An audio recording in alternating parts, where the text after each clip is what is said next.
لله رب العالمين والصلاة والسلام على سيد المرسلين وعلى آله وأصحابه أجمعين.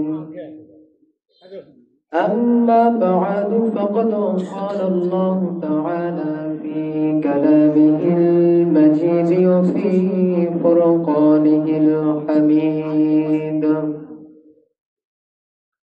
أعوذ بالله من الشيطان الرجيم. بسم الله الرحمن الرحيم. إنا أرسلناك بالحق بشيرا ونذيرا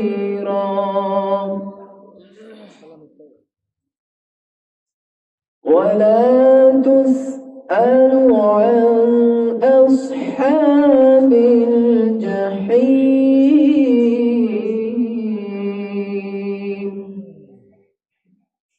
ولا تسأل عن أصحاب الجحيم.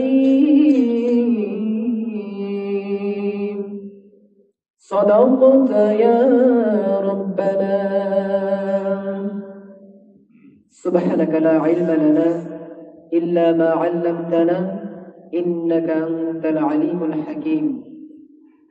সমস্ত প্রশংসা সে মহান রব্বুল আলামিনের, যে মহান আল্লাহ তাআলা আজকে এই বিয়াদা নয়াপাড়া গ্রামের তাফসীরুল কোরআন ওয়াজ মাহফিলে আমাদেরকে এত সুন্দর একটি আয়োজনে বসার সুযোগ করে দিয়েছেন।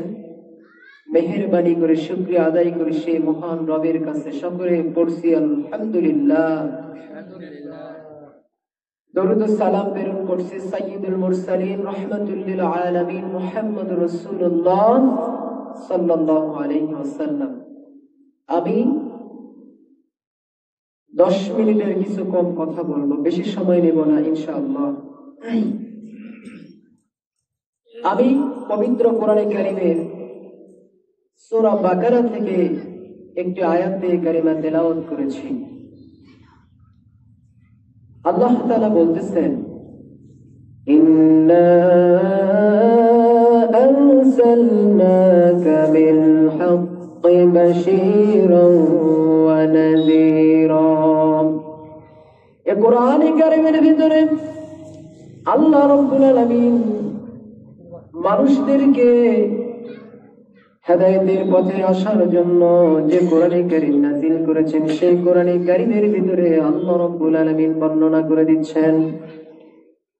মুহাম্মদ রাসূলুল্লাহ সাল্লাল্লাহু আলাইহি সাল্লামকে বলতেছেন, আমি তোমাকে সত্য এবং সুসংবাদদাতা হিসেবে তোমাকে প্রেরণ করেছি, আর তোমার দায়িত্ব হবে রিসালাতের বাণীগুলো মানুষের কাছে পৌঁছে দেওয়া।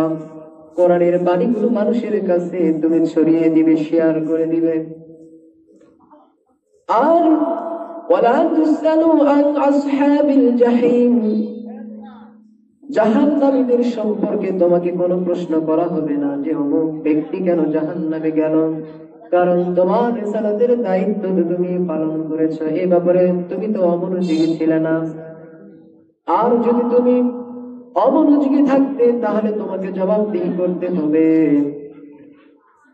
এই জন্য আপনারা যে যতটুকু জানবেন কোরআনের বাণীগুলো পৃথিবীর মানুষের কাছে আপনারা প্রচার করে দিবেন, শেয়ার করে দিবেন। আমি একটা কথা আপনাদের সামনে বলি, তাফসীরের ভিতরে আমি দেখলাম কোন বক্তা যদি শ্রোতার মন জয় করার জন্য কোনো কথা বলে, দর্শককে খুশি করার জন্য সে যদি বক্তৃতা করে, তাফসীরের ভিতরে আমি দেখলাম তার মতো নির্লজ্জ বক্তা কেউ হতে পারে না। এই কথাটি কোনো সাধারণ মানুষ বলে নাই, এই কথাটি কোনো সাধারণ মানুষ বলে নাই, এই কথাটি বলেছেন সাইয়্যিদ আবুল আলা মওদুদী রাহিমাহুল্লাহ। যদি মানুষকে খুশি করানোর জন্য মানুষ আপনাকে বাহবা দিবে, অমুক গ্রামের অমুক ছেলেটা এত সুন্দর কথা বলে, আপনার বুদ্ধিভিত্তিক জ্ঞানটাকে যদি মানুষকে খুশি করার জন্য ব্যবহার করেন, আল্লামা সাইয়্যিদ আবুল আলা মওদুদী বলেছেন তার মতো নির্লজ্জ বক্তা আর কেউ হতে পারে না। আমাদের জীবনের সমস্ত কাজকর্ম হবে আল্লাহকে খুশি করার জন্য। আল্লাহ রাব্বুল আলামিন বলেন, قل إن صلاتي ونسكي ومحياي ومماتي لله رب العالمين। قرآن الله أكبر। সূরা আনআমের ভিতরে আল্লাহ পাক বলতেছেন, বলো আমার নবীজিকে বলা হচ্ছে, বলেন আপনি আমার নামাজ, আমার কুরবানি, আমার বেঁচে থাকা, আমার মরে যাওয়া সব আল্লাহর জন্য নিবেদিত প্রাণ। সুবহানাল্লাহ। কাকে খুশি করার জন্য বলবো? আল্লাহকে খুশি করার জন্য আমাদের জীবনটাকে উৎসর্গ করব। সময় তো খুব সংক্ষেপ, যেহেতু বলেছি 10 মিনিটে শেষ করে দেব, আর অল্প সময়ের ভিতরে শেষ করে দেব। আমার এখানে কথা বলবেন আমার পরে মাত্রা ইউনিয়ন জামাত ইসলামীর সেক্রেটারি প্রিয় ভাই জাকারিয়া ভাই। আমার নবীজি যখন এই কোরআনের দাওয়াতগুলো প্রচার করতে লাগলেন, মক্কার জীবনে যখন কোরআন আল্লাহর বিশ্বনবী মুহাম্মদুর রাসূলুল্লাহ সাল্লাল্লাহু আলাইহি সাল্লামকে দান করলেন, তখন এমন একটা অবস্থা হলো, ইহুদিরা বিশ্বনবীকে মানতেছে না, খ্রিস্টানরাও মানতেছে না। এই জন্য ইহুদি আর খ্রিস্টানদের কথা বলা হচ্ছে, মুহাম্মদের প্রতি তারা বিশ্বাস করতেছে না, মুহাম্মদকে তারা নবী হিসেবে মেনে নিচ্ছে না। আল্লাহ তাআলা কোরআনে কারীমে তাদের সম্পর্কে সূরা বাকারার ভিতরে বলে দিয়েছেন। আল্লাহ পাক বলেন, ওয়ালান তারদা আনকাল ইয়াহুদ ওয়ালান নাসারা হাত্তা তাত্তাবিআ মিল্লাতাহুম। আল্লাহ রাব্বুল আলামিন বললেন, ইহুদি খ্রিস্টানরা তোমার প্রতি কখনো সন্তুষ্ট হবে না, স্যাটিসফাইড হবে না। বিশ্ব নবীকে এটা বোঝানোর জন্য আয়াতে কারিমা এখানে আনা হয়েছে। আল্লাহ বললেন, হে নবী, আপনি কি মনে করেছেন ইহুদিরা আপনার কথা শুনবে, খ্রিস্টানরা আপনার কথা শুনবে না? কখনো না। আপনি যতক্ষণ না তাদের রিলিজিয়নকে অনুসরণ না করেন, তাদের ধর্মকে অনুসরণ না করেন, কখনো আপনাকে তারা কখনোই বন্ধুরূপে আপনাকে মেনে নেবে না। ইহুদিরা খ্রিস্টানরা মুহাম্মদ সাল্লাল্লাহু আলাইহি সাল্লামকে কখনোই মেনে নিচ্ছে না। এই জন্য আল্লাহ রাব্বুল আলামিন বললেন, ইহুদি খ্রিস্টানরা কখনোই আপনার প্রতি সন্তুষ্ট হবে না যতক্ষণ পর্যন্ত না তাদের রিলিজিয়নকে আপনি অনুসরণ করেন। এই জন্য দেখবেন অনেক লোক, বাংলাদেশে অনেক দল রয়েছে, মুখে হয়তো মিল দেবে, যতক্ষণ পর্যন্ত আপনি তাদের অনুসরণ না করবেন তারা কিন্তু আপনাকেও গ্রহণ করবে না। ঠিক কি না? আপনি যখন তার আদর্শকে মেনে নেবেন তখনই তারা আপনাকে অনুসরণ করবে, ফলো করবে। আমি আর সময় বাড়াবো না, আর 2টি আয়াত বলে আমি আমার আলোচনা শেষ করব। এই জন্য মুহাম্মদ বিন আব্দুল্লাহকে জানানো হলো, হে মুহাম্মদ বিন আব্দুল্লাহ, আমার নবীকে বলা হলো আপনি ইহুদি খ্রিস্টানদের আচরণে কখনো কষ্ট পাবেন না, কারণ এই ইহুদি খ্রিস্টানরা এরকম তাদের আচরণ। আর আপনি যদি তাদের অনুসরণ করেন, তাদেরকে ফলো করেন, তাহলে আপনার পরিণতি হবে মারাত্মক। আপনার পরিণতি কি হবে শোনেন।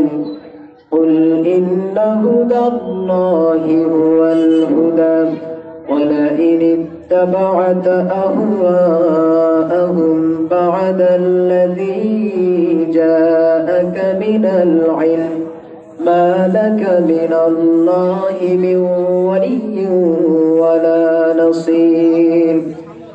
পক্ষান্তরে যদি তুমি আল্লাহ পাকের পক্ষ থেকে হেদায়েত আসার পরেও তুমি যদি তোমার নিজের মন মস্তিষ্ক অনুযায়ী চলো, আল্লাহর পক্ষ থেকে বাণী আসার পরেও যদি তুমি তোমার নিজের মন করার মতো চলো, বা ইহুদি খ্রিস্টানদের যদি অনুসরণ করো, তাহলে আল্লাহর পক্ষ থেকে কিয়ামতের দিন তোমাকে বাঁচানোর জন্য কোনো সাহায্যকারী পাওয়া যাবে না। এই জন্য আল্লাহ রাব্বুল আলামিন বললেন, কখনো নিজের প্রবৃত্তির অনুসরণ করা যাবে না, নিজের হাওয়ার করে চলা যাবে না। আল্লাহ তাআলা বলেন, وَمَنْ أَضَلُّ مِمَّنِ اتَّبَعَ هَوَاهُ بِغَيْرِ هُدًى مِنَ اللَّهِ। তার চাইতে গোমরাহ আর কি হতে পারে? আল্লাহর পক্ষ থেকে হেদায়েত আসার পরেও, আল্লাহর পক্ষ থেকে বাণী আসার পরেও যে নিজের মন গড়া অনুযায়ী চলে, যে নিজের হাওয়ার উপরে চলে, প্রবৃত্তির উপরে চলে, তার চাইতে গোমরাহ আর কে হতে পারে? এই জন্য আল্লাহ রাব্বুল আলামিন বলতেছেন, নবীরা কোরআন দিয়ে দাওয়াত দিয়েছেন, নবীরা আসমানি কিতাব দিয়ে দাওয়াত দিয়েছেন, কখনো নিজের মন গড়া ভাবে কখনো কাউকে দাওয়াত দেয় নাই। কারণ আন্দাজ আর অনুমান কোনোদিন হকের দাবি মেটাতে পারে না। এই জন্য মানুষকে যদি সঠিক পথে আনতে হয়, তাকওয়ার পথে যদি আনতে হয়, কোন সূত্র অবলম্বন করবেন আল্লাহ রাব্বুল আলামিন বলে দিয়েছেন, সেটা হচ্ছে মানুষকে ডাকতে হবে। আসমানি গ্রন্থ দিয়ে নবীরা এই কাজটি করেছেন। এই জন্য দুনিয়াতে দেখবেন, যারা আল্লাহর গ্রন্থ ছাড়া মানুষকে আহ্বান করে, যারা আল্লাহর কিতাব ছাড়া মানুষকে ডাকে, এই তারা আন্দাজ আর অনুমানের উপরে ভিত্তি করে কথা বলে। আর আন্দাজ আর অনুমান কোনোদিন হকের দাবি মেটাতে পারে না। এই জন্য পৃথিবীতে কোনোদিন শান্তি আসে না আর আসবে না। একমাত্র কোরআনের নীতি যদি অ্যাপ্লাই করা হয়, তখন এই পৃথিবীতে শান্তি আসবে। আমি আপনাদের কাছে দোয়া চেয়ে আমি আমার আলোচনা শেষ করার শেষ মুহূর্তে একটি কথা বলি। আপনারা কাউকে কখনো তুচ্ছ করবেন না, কাউকে উপহাস করবেন না, ঠাট্টা করবেন না। আমি 2018 সালের একটি কথা বলি। আমি তখন দাখিল পাশ করেছি। আমি একটা ওয়াজ দেখতেছি ইউটিউবে। হঠাৎ একটা ওয়াজ দেখতে দেখতে দেখলাম মিজানুর রহমান আজহারি হুজুরের একটি ওয়াজ ভেসে উঠল মোবাইলের স্ক্রিনে। তো আমি তার একটি ওয়াজ দেখার পরে, আমার গ্রামের এক ডেকোরেটরের কাজ করে এক ভাই, তো আমাদের গ্রামে প্রত্যেক বছর মাহফিল হয়, প্রায় মাহফিল আমরা করি। তাকে বললাম, ভাই আমার বন্ধু হচ্ছে, একসাথে মাদ্রাসায় পড়ালেখা করেছি। আমি বললাম, এই বক্তাকে কি আনা যাবে? তখন সেই ব্যক্তি বলল, না, লোকই হবে না, লোক হবে না, আনবো না তাকে। 2018 সালে মিজানুর রহমান আজহারি হুজুরের একটি ইউটিউবে ভিডিও দেখে আমি বললাম, এই বক্তাকে আমরা আনবো। সে বলল, লোক হবে না, আমাদের একটা সবসময় নেগেটিভ মাইন্ড, লোক হতে হবে, লোক হতে হবে। হেদায়েত এটা হচ্ছে মুখ্য বিষয় নয়। কি হতে হবে? লোক হতে হবে। তো আমি যখন তাকে চিনতে পারছিলাম, বক্তাটা মিজানুর রহমান আজহারি, আজকে 7 বছর পরে 18 সাল, 25 সালে এসে মিজানুর রহমান আজহারির মাহফিলে 15 লক্ষ লোক, 20 লক্ষ লোক, 25 লক্ষ লোক। আল্লাহ যাকে সম্মান দেন, তাকে কেউ সম্মান থেকে নিচে নামাতে পারে না। আমি এজন্য বললাম, কাউকে তুচ্ছ করা যাবে না। আল্লাহ কাকে কখন কোথায় তুলবেন, আবার কোথায় কাকে নামায় দিবেন, এটা আল্লাহ তাআলার ফয়সালা।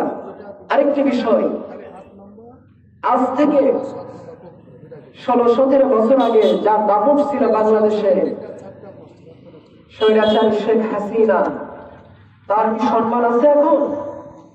আরেকটি কথা বলি, 4 তারিখে যখন আন্দোলন হলো, অসহযোগ আন্দোলনে যখন গেলাম, যাওয়ার পর আমার একটা কথা মনে হচ্ছিল। আমি ভাইকে বললাম, আমার স্মার্টফোন ছিল না, যে ভাই একটা ছবি উঠায় রাখেন। আমার কেন জানি মনে হচ্ছে সরকার পতন হলে এই ছবিটা অন্তত নিজে দেখতে পারবো। স্বৈরাচারী সরকার পতনের সময়, ছাত্রদের আন্দোলনের সময় আমরা জীবন বাজি রেখে অসহযোগ আন্দোলনে গিয়েছিলাম। আমার মনে মনে ধারণা করতেছিলাম হয়তো পতন হবে। পরের দিনই এই স্বৈরাচার সরকার পতন হয়েছে। যা হোক, এগুলো বলার কারণ হচ্ছে আল্লাহ কখন কাকে কোন পর্যায়ে নিয়ে যাবেন এটা আমরা বলতে পারি না। সুতরাং আমি যে কথাগুলো বললাম, আল্লাহ তাআলা যেন শুধু আমাকে মানার তৌফিক দান করেন। সকলে বলুন আমিন। আসসালামু আলাইকুম ওয়া রাহমাতুল্লাহি ওয়া বারাকাতুহু।